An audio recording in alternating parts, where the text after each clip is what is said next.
ಎಲ್ರಿಗೂ ನಮಸ್ಕಾರ ರೀ. ವೆಲ್ಕಮ್ ಬ್ಯಾಕ್ ಟು ಮೇಘ್ನಾ ಯೂಟ್ಯೂಬ್ ಚಾನಲ್. ಸೊ ನಾನು ಈಸಿ ಆ್ಯಂಡ್ ಕ್ವಿಕ್ಕಾಗಿ ಆಗುವಂಥ ರೆಸಿಪಿನ ಹೇಳ್ಕೊಡಕ್ಕೆ ಬಂದೀನಿ. ಸೊ ಇವತ್ತಿನ ರೆಸಿಪಿ ಬಂದು ಕುಷ್ಕಾ ರೈಸ್ ಮುಸ್ಲಿಮ್ಸ್ ಸ್ಟೈಲ್ ಒಳಗೆ ಹೇಳ್ಕೊಡಕ್ಕೆ ಬಂದೀನಿ. ಹಾಗಂದ್ರೆ ಬೇಕಾಗುವಂಥ ಸಾಮಗ್ರಿಗಳ ಏನಂತಂದ್ರೆ 1-2 ಉಳ್ಳಾಗಡ್ಡಿ ಉದ್ದಕ್ಕೆ ಕಟ್ ಮಾಡಿರೋದು, ಇನ್ನು ಪುದೀನ ಬೇಕು 1 ಹಿಡಿಯಷ್ಟು, ಸೇಮ್ 1 ಹಿಡಿಯಷ್ಟು ಕೊತ್ತಂಬರಿ ಬೇಕು, ಇನ್ನು 2-3 ಪಲಾವ್ ಎಲೆ ಬೇಕು, 2 ಏಲಕ್ಕಿ, 4-5 ಲವಂಗ, ಇನ್ನು ಅರ್ಧ ಇಂಚು ದಾಲ್ಚಿನ್ನಿ. ಲವಂಗ ಭಾಳ ತೊಗೋಬೇಡ್ರಿ, ಯಾಕೆಂದ್ರೆ ಖಾಕ ಟೇಸ್ಟ್ ಕೊಡುತ್ತೆ.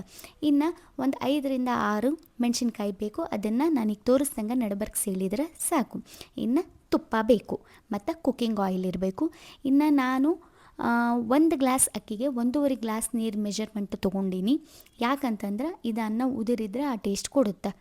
ಹಾಗಂದ್ರೆ ಈಗ ಒಂದು ಜಾರಿಗೆ ಅಲ್ಲ ಬೆಳ್ಳುಳ್ಳಿ ಹಾಕೋಬೇಕು. 2 ಬೆಳ್ಳುಳ್ಳಿ ಗಡ್ಡೆಗೆ ಒಂದು ಅರ್ಧ ಇಂಚು ಅಲ್ಲ ಹಾಕ್ಕೊಂಡು ಅದಕ್ಕೆ ಕೊತ್ತಂಬರಿ, ಏಲಕ್ಕಿ, ಲವಂಗ, ದಾಲ್ಚಿನ್ನಿ ಹಾಕ್ಕೊಂಡು ನಾವು ಅದನ್ನು ಮಿಕ್ಸಿ ಮಾಡ್ಕೋಬೇಕು.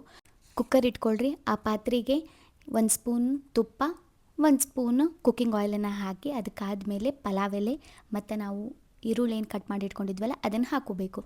ಈರುಳ್ಳಿನ ಭಾಳ ಫ್ರೈ ಮಾಡಬೇಡ್ರಿ, ಅದು ಗೋಲ್ಡನ್ ಬ್ರೌನ್ ಆಗೋ ನೆಸೆಸಿಟಿ ಇಲ್ಲ. ಸ್ವಲ್ಪ ನಮಗದು ಹಸಿ ಇರೋದು ಹೋಗಬೇಕಷ್ಟೆ. ಇನ್ನು ಅದಕ್ಕೆ ಏನು ನಾವು ಮೆಣಸಿನ್ಕಾಯಿ ಕಟ್ ಮಾಡಿ ಇಟ್ಕೊಂಡಿದ್ವಲ್ಲ ಅದನ್ನು ಹಾಕಬೇಕು. ಜೊತೆಗೆ ಪುದೀನ ಏನಿತ್ತಲ್ಲ ಆ ಪುದೀನಾನ ಇವಾಗಲೇ ಅದಕ್ಕೆ ಆ್ಯಡ್ ಮಾಡಿ ಅದನ್ನು ಚೆನ್ನಾಗಿ ಬೇಯಿಸ್ಕೋಬೇಕು. ಆ ಒಂದು ಹಸಿ ಸ್ಮೆಲ್ ಹೋಗೋ ತನಕ ಅದನ್ನು ಚೆನ್ನಾಗಿ ಬಾಡಿಸ್ಕೋಬೇಕು. ಅದನ್ನು ಬಾಡಿಸಿದ ಮೇಲೆ ನಾವು ರುಬ್ಬಿದಂಥ ಮಿಶ್ರಣ ಏನೈತಲ್ಲ ಅದನ್ನು ಇದಕ್ಕೆ ಆ್ಯಡ್ ಮಾಡಿ ಅದನ್ನು ಕೂಡ ಚೆನ್ನಾಗಿ ಬೇಯಿಸಬೇಕು. ಇದ್ರದ್ದು ಕೂಡ ಎಲ್ಲ ಹಸಿ ಪದಾರ್ಥನ ನಾವು ಹಾಕಿರೋದ್ರಿಂದ ಅದರದ್ದು ಸ್ಮೆಲ್ ಜಾಸ್ತಿ ಇರುತ್ತೆ. ಸೊ ನಮಗದು ಹೋಗ್ಬೇಕಂತಂದ್ರೆ ನಾವು ಚೆನ್ನಾಗಿ 2-3 ನಿಮಿಷ ಅದನ್ನು ಬೇಯಿಸಬೇಕು. ಈಗಾಗಲೇ ಏನು ಜಾರ್ ಇತ್ತಲ್ಲ ಅದೇ ಜಾರಿಗೆ ಆಗಲೇ ನಾವು ಅನ್ನಕ್ಕೆ ತೊಗೊಂಡಂಥ ನೀರನ್ನು ಎಷ್ಟು ತೊಗೊಂಡಿದ್ವಲ್ಲ ಅದೇ ನೀರನ್ನು ಇದಕ್ಕೆ ಆ್ಯಡ್ ಮಾಡಿ ಮಿಕ್ಸ್ ಮಾಡ್ಕೋಬೇಕು. ಮತ್ತು ಎಕ್ಸ್ಟ್ರಾ ನೀರನ್ನ ಆ್ಯಡ್ ಮಾಡಬೇಡ್ರಿ, ಇಲ್ಲಾಂದ್ರೆ ಅನ್ನ ಮುದ್ದೆ ಆಗುತ್ತೆ.